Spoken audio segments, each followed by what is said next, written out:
ఈరోజు ఆదోనిలో నేను ఎమ్మెల్యేగా మున్సిపల్ చైర్మన్ గారు, కమిషనర్ గారు, అలాగే వైస్ చైర్మన్ గారు, అలాగే మిగిలిన కౌన్సిలర్లందరూ కూడా ఇక్కడ బసాపురం సమ్మర్ స్టోరేజ్ ట్యాంక్ అంటే ఆదోనికి తాగునీటిని సప్లై చేసేటువంటి దాన్ని ప్రిజర్వ్ చేసుకునేటువంటి ట్యాంకు దీనికి గంగ పూజ చేయడానికి ఇక్కడికి వచ్చాం మేము.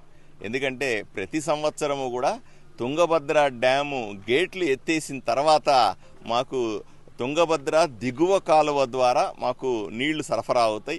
ఇక్కడికి వచ్చిన తర్వాత మోటార్లు పెట్టి మోటార్ల ద్వారా సమ్మర్ స్టోరేజ్ ట్యాంక్ అనే ఓ చెరువుకి మనం నీళ్లు ఎత్తిపోసుకుంటాము, లేదా మిషన్లతో తోడేసుకుంటూ పెట్టుకుంటాము. వీటిల్ని వచ్చే వేసవి కాలం ద్వారా వరకు కూడా ఆదోని పట్టణంలో ప్రజలకు దాహార్తి తీర్చడానికి నీటి అవసరాల కోసం, తాగునీటి మనం వాడుకునే నీటి అవసరాల కోసం దీన్ని ఉపయోగించుకుంటూ ఉంటాం. దీన్ని మొన్ననే 3-4 రోజుల కిందట తుంగభద్ర గేట్లు ఎత్తినారు, నీళ్లు బ్రహ్మాండంగా వచ్చినాయి. ఈరోజు మీరు చూస్తూ ఉన్నారు, ఎంతసేపు కూడా గంగమ్మకు మేము ఆహ్వానం పలికాం. మేమందరూ కలిసి ఇక్కడ మున్సిపాలిటీ తరఫున, కౌన్సిల్ తరఫున అందరూ కూడా ఇక్కడ నిలబడ్డాం. నీళ్లు కూడా చూసాం. నీళ్లు కొంచెం, నేను ఇంతకుముందు కూడా చెప్పాను, నీళ్లు కొంచెం పచ్చగా ఉన్నాయి. అంటే కొత్తగా వరదల్లో వచ్చిన నీళ్లు కదా, పైనుంచి వచ్చిన నీళ్ళు ఇవి కొంత కలర్ మారి ఉన్నాయి.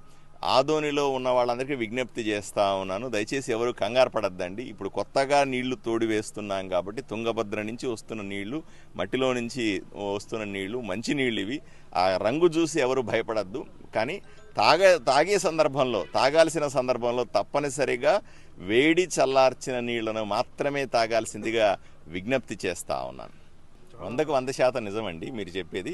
సమ్మర్ స్టోరేజ్ ట్యాంకు ఒక వైపున ఉన్న వాలు దెబ్బతినడం వల్ల దానిలో నింపాల్సిన కెపాసిటీ 100 లీటర్లు నింపాల్సి వస్తే మేము 50-60 లీటర్ల వరకే నింపగలుగుతా ఉన్నాం.